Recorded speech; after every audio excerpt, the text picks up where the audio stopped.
something else? I remember the first time I seen an angel, and I was going through a really hard time.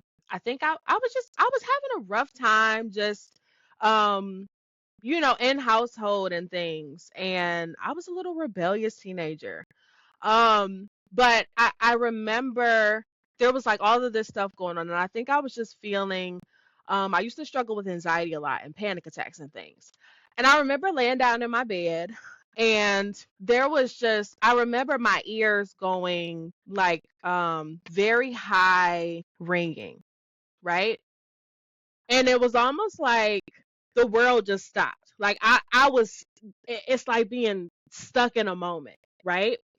Um, and out right in front of me, this big, huge white orb come, and it passes over me, and I just remember feeling like it washed over me in so much peace.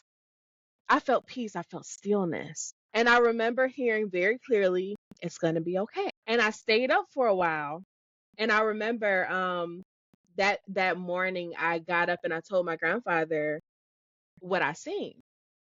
And my grandfather was like, "You were asleep." I was like, "Grandpa, I was not asleep. I was up." I said, "I seen that angel." And my grandfather was Catholic and raised me as Catholic. So I remember that moment because that is when I seen my first good spirit. Earlier, I would always get very scared because I didn't know the power of my eye. For me, scary movies even would manifest through my sight. And so when I was young, my favorite grandmother, one of my favorite grandmothers, on my dad's side, loved movies. All movies, but mostly horror movies. And she would always turn horror movies on. What would happen at night is when I was in the bed, my eye would manifest those entities because entities are attached to different movies. To this day, I do not do possession movies because of this. Because every time I can literally, my eye will manifest the demon and the demon will be walking around the house. I don't have time for that. So that was even happening to me much earlier than the teenage years. That and whenever I would be doing something that I knew I wasn't supposed to be doing, I would hear spirits tell me to stop, don't do that, or spirits telling me to leave certain situations. Um, and I think that also growing up, my great grandmother had the gift of dreams. She was a dreamer. She knew things before they happened. And you know, that gift that a lot of parents have unknowingly, when they are dreaming certain things about their kids when they're in trouble and things. I remember very specifically I was doing something in high school I was not supposed to be doing, and my mother had a dream about it, and she literally told me, "I had a dream that you skipped science class." And it's like I was like a ghost because I did. It was the exact class too, and it was like I was like, "What?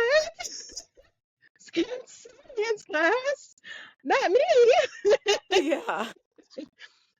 But there were so many moments where spirit was very present. I could always hear spirit. And then certain gifts that I didn't know were gifts that I just thought I was just weird and quirky for, that I didn't understand until I got much older, and started to actually learn about things. Like when my mom taught me how to do my spiritual baths for myself.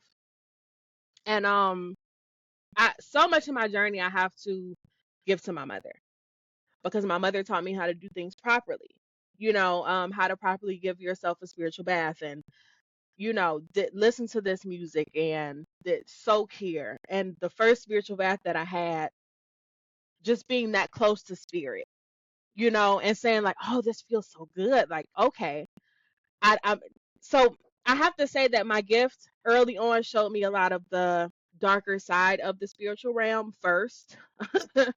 And then once I finally accepted my gift and things, that is when those spirits went away. They're still, around, but they weren't able to bother me anymore. They weren't able to have as much access as they used to have. And now I was able to see, oh, these spirits that are healing spirits, that are, spirits of the greatest and highest good, I'm able to see and communicate with those spirits. Oh, it's not all bad. This isn't a curse, you know? Wow. Yeah.